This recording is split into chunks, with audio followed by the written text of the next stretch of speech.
നമസ്കാരം. ഇത് പാലക്കാടാണ് സ്വദേശം. എൻ്റെ പേര് പ്രതാപ്. ആ, ഇത് എൻ്റെ കുടുംബവക പറമ്പും ഇത് കിണറുമാണ്.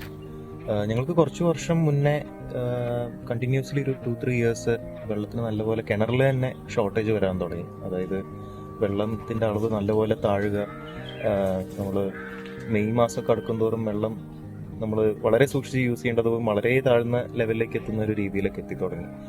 അപ്പോൾ നമ്മൾ അന്ന് ആലോചിച്ചാണ് എന്തുകൊണ്ടാണ് പെട്ടെന്ന് നമ്മുടെ വളരെ വർഷങ്ങളായുള്ള കിണർ എന്തുകൊണ്ട് വെള്ളം താഴുന്നു എന്ന് ആലോചിച്ചപ്പോൾ എങ്ങനെ ഇത് പ്രതിരോധിക്കാം എന്ന രീതിയിൽ ആലോചിച്ച് തുടങ്ങിയപ്പോഴാണ് മാക്സിമം നമ്മുടെ ഈ കിണറിനും നമ്മുടെ പറമ്പിൽ തന്നെ വെള്ളം പ്രിസേർവ് ചെയ്യുക എന്നുള്ളൊരു ആലോചന വന്നത്. അപ്പോൾ അതിൻ്റെ ഭാഗമായിട്ട് ഈ കിണറിന് ചുറ്റും നമുക്ക് കുറച്ച് തെങ്ങും അതൊക്കെ ഉണ്ട്. അപ്പോൾ അതിനെല്ലാം ആഴത്തിൽ തടമെടുത്തു. അപ്പോൾ മഴക്കാലം വരുമ്പോൾ മാക്സിമം പോസിബിൾ അതിൽ വാട്ടർ നിലനിർത്തുക എന്നുള്ളൊരു രീതിയിൽ. പിന്നെ ഞങ്ങളുടെ പറമ്പിന് തൊട്ടപ്പുറത്തുള്ളത് ഈ നെൽകൃഷി സ്ഥലമാണ്. അപ്പോൾ കൂടുതൽ വെള്ളം അതിലേക്ക് ഒഴുകി പോവുകയായിരുന്നു ഈ കൃഷി സ്ഥലങ്ങളിലേക്ക്. അപ്പോൾ നമ്മൾ പറമ്പിന്റെ ചുറ്റും ആ വെള്ളം ഒഴുകി പോവാത്ത രീതിയിൽ ഒരു രീതിയിൽ മണ്ണിൽ വെള്ളം ക്രിയേറ്റ് ചെയ്യും. പിന്നെ കിണറിന് ചുറ്റും ഒരു മീറ്റർ ആഴത്തിൽ 1 മീറ്റർ ആഴം നീളത്തിൽ ഒരു കുഴിയെടുത്തു. അങ്ങനെ ഒരു 5-6 പിറ്റ്സ് നമ്മൾ ഈ കിണറിന് ചുറ്റും ക്രിയേറ്റ് ചെയ്തു. അപ്പൊ ഉദ്ദേശം ഒന്നുമില്ല, ഈ വെള്ളം മഴക്കാലം വരുമ്പോൾ വെള്ളം ഒഴുകി പോവാതിരിക്കുക.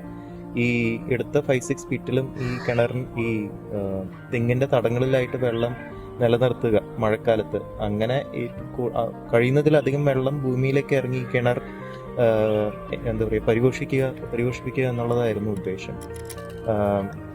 അതിൻ്റെ ഒരു റിസൾട്ട് നമുക്കൊരു 2-3 ഇയേഴ്സിൽ തന്നെ കണ്ടു തുടങ്ങി. അന്നത്തിന് ശേഷം പിന്നെ കിണറിൻ്റെ ഈ വെള്ളത്തിൻ്റെ അളവ് ക്രമാതീതമായിട്ട് അടിയിലേക്ക് പോയിട്ടില്ല. അതിനുശേഷമുള്ള വേനൽക്കാലമൊക്കെ നമുക്ക് സഫിഷ്യൻ്റ് വെള്ളം ആവശ്യത്തിന് ഉണ്ടായിട്ടുണ്ട്.